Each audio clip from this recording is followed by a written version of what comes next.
Well, howdy there, Internet people. It's Belle again, and welcome to The Roads with Belle. Today is August 25th, 2024, and this is episode 53 of The Roads Not Taken, which is a weekly series where we go over the news that was unreported, underreported, didn't get the coverage we felt it deserved, or we found it interesting. And then we go over a few questions from y'all. So we're going to start with foreign policy. The U.S. has pledged to provide more air defense resources to Ukraine. Nikki Haley visited Taiwan and spoke out against isolationism. She said, quote, "I don't think the isolationist approach is healthy." Haley has endorsed noted isolationist Donald Trump. I'm sure there's commentary about parties and principles in there somewhere. Russia and Ukraine engaged in a prisoner exchange. Reports indicate 115 from each side were exchanged. The U.S. unveiled new sanctions aimed at Russia and Chinese firms whose State Department says are part of Russia's war-making supply chain. The White House and state continue to suggest that Gaza ceasefire talks are making progress. There's been little public movement on this issue. In U.S. news, Harrison Walls will be conducting a bus tour in Georgia to continue to build momentum. RFK Jr. ended his campaign for president and endorsed Trump, upsetting many of his supporters and members of his family. In Ohio, a judge placed a temporary injunction against several statutes, saying, quote, that the challenging statutes burden, penalize, prohibit, interfere with, and discriminate against patients in exercising their right to an abortion and providers for assisting them in exercising that right. This happened because of the 2023 ballot initiative. Those things matter. Of course, the Republican Attorney General said they'll appeal. In semi-related news, in Nebraska, there will be two initiatives on the ballot, one in favor of protecting reproductive rights and the other restricting them. We'll probably talk about this a few more times so people are aware of what might be confusing language. In cultural news, the Democratic National Convention achieved higher ratings than Republican National Convention. It looks like 15% higher overall. Harris's acceptance speech is also got higher ratings than Trump's. I'm sure we will not be hearing about this for weeks on a minor social media site. In science news, NASA will bring the Boeing Starliner back to Earth without its crew. The crew might end up waiting for SpaceX to come get them.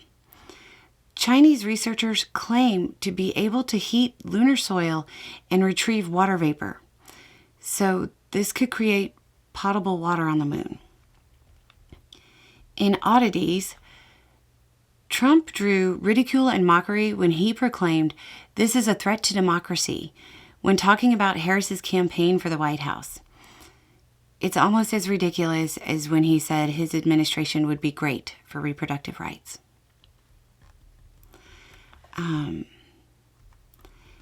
Vance tried to purchase donuts.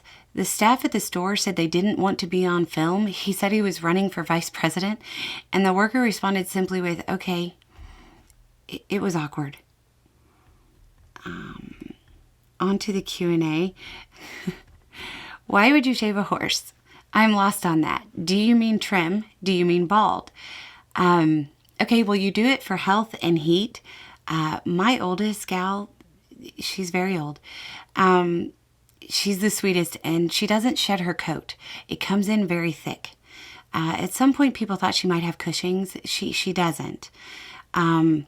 But we do shave her with clippers, and it's a full body shave. I mean, she'll have a tail, she'll have her mane, she'll have her forelock, everything's there. But it is a full body shave. And I had gone, and it usually happens twice during the summer. And I had gone down once to check on her this summer, and she wasn't able to sweat. She was heavy breathing. She was struggling, and it was because she's practically wearing a parka. And I have to shave her. I stopped right then and shaved her. And she looks like she feels like $1 million when this is done. She will overheat. She's not super active. She just grows a thick coat, and it needs to be taken care of. When you trim a horse, you can definitely trim the mane. I definitely trim the tail because you don't want them stepping on it and pulling their hair out. But yeah, definitely, yeah, shaving her whole body with clippers, full body shave. And that lasts her months and she feels better. Your video on RFK voters was wrong, way wrong. We will absolutely follow his endorse and vote Trump. Okay. You are completely the independent thinkers you all proclaim yourselves to be. I'm a first-time father. My child was born a little over a month ago. Congratulations. What are some things I need to do in coming years? How can I support my girlfriend as she sometimes does not ask for help until things get very bad? And I just generally, what advice would you give to me? I ask the same of Bo, but I also want your answers right from the horse whisperer's mouth. Ooh, well, yes, supporting her is the best thing you can do right now. And that is really just little things. New moms tend to put themselves on the back burner. Everything is hyper fixated on that baby, making sure that all their needs are met and everything is done, and entertaining and watching and playing and interacting and touching and holding, and the list goes on and on as a new parent. And so support her. If she's sitting doing feedings and maybe she's the only one that can feed, I don't know details, but make sure she has water nearby. Make sure there's plenty of snacks on hand. Plan meals and be engaging and interested in what she's doing and how she's doing it. That will let her know that you're interested, and that you're interested in knowing how she likes things done, which can also help her kind of release that worry and feel like, I can take a few minutes to myself. He's got this. He's okay, and not feel like she's got to keep that tight control. And that's not personal that she does that. It's just a thing. We carried them for 9 months, and then when they're outside the body, we're like, oh my gosh. And it's overwhelming and wonderful, but it is exhausting. And so just the fact that you want to support her and you're asking and trying to get ideas, that's going to go a long way. And I'm sure you're doing a great job. And congratulations again.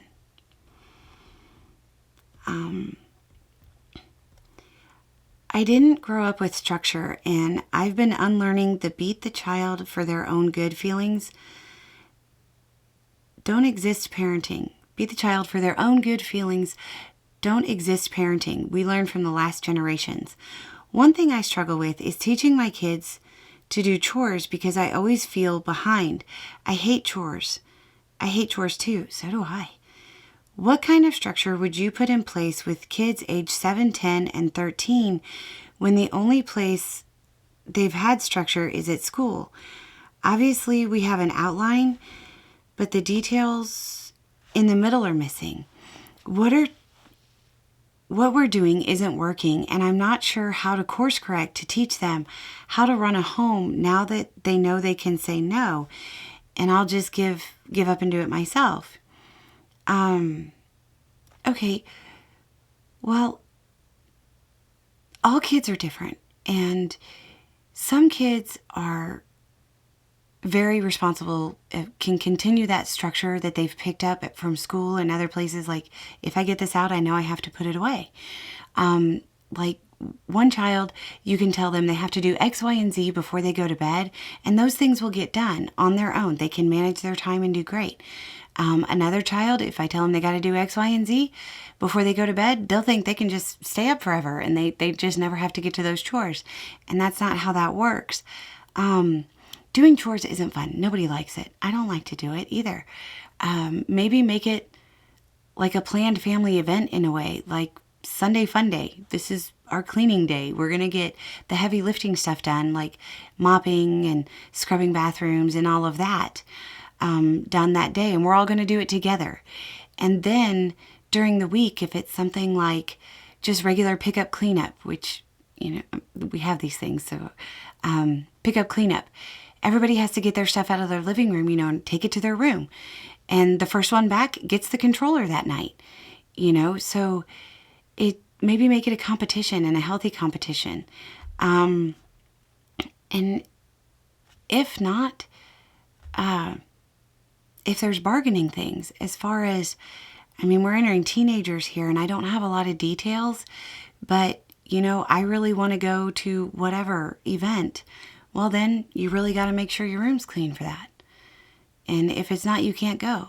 If it is, cool, I'll take you, that kind of thing.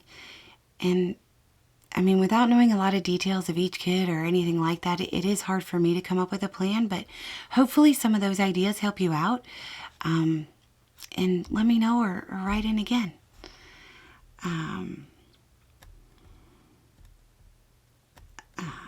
What is your favorite lesser-known scary movie? I don't have favorites, but I do have 3 suggestions for you. And again, these are scary movies, and I wouldn't watch them with children around. This is not something I recommend for anybody under the age of 18. But Ghost Ship, that has an amazing opening scene. Again, not recommended for children. And then Dark Harvest, I watched it. I really enjoyed it. So I watched it with Bo because I thought he would like it. And I actually think he made a video about it because he drew this parallel between Vietnam and the draft and all that. And I was just like, you had to make it deep and weird. Why can't you enjoy a movie? But that was another really good movie, Dark Harvest. And then one that went pretty underrated was Session 9. It's about some guys that have to go into an institution and remove the asbestos, and weird things start happening. So there's 3. Check them out. Okay. Hi, Belle. I'm wondering how you really feel about Bo being friends with so many pretty women or pretty woman. Okay, quote, pretty woman or ex-pretty woman. Okay. I know he said you don't care, but I'm wondering about it because I started dating this guy and we lived in, there's a name of a town. He got a job at name of a military base. Even though it wasn't long after we started dating, I moved up here with him, and now I find out that when he was in the Army here, he became friends with some dancers. Now they're in our circle. They're really nice girls, and I have to admit my stereotype was wrong, but I find myself threatened by them. Okay,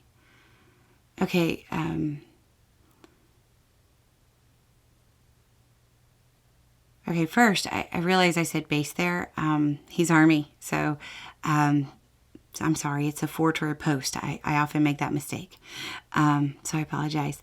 So now you're stationed at a fort, and if he's there, I know that particular fort, so he was infantry.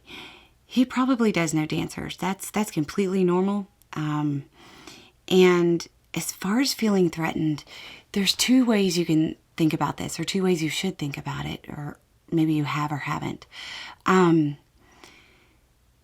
People in industries like that, or people in customer service industries, they are a really good judge of character.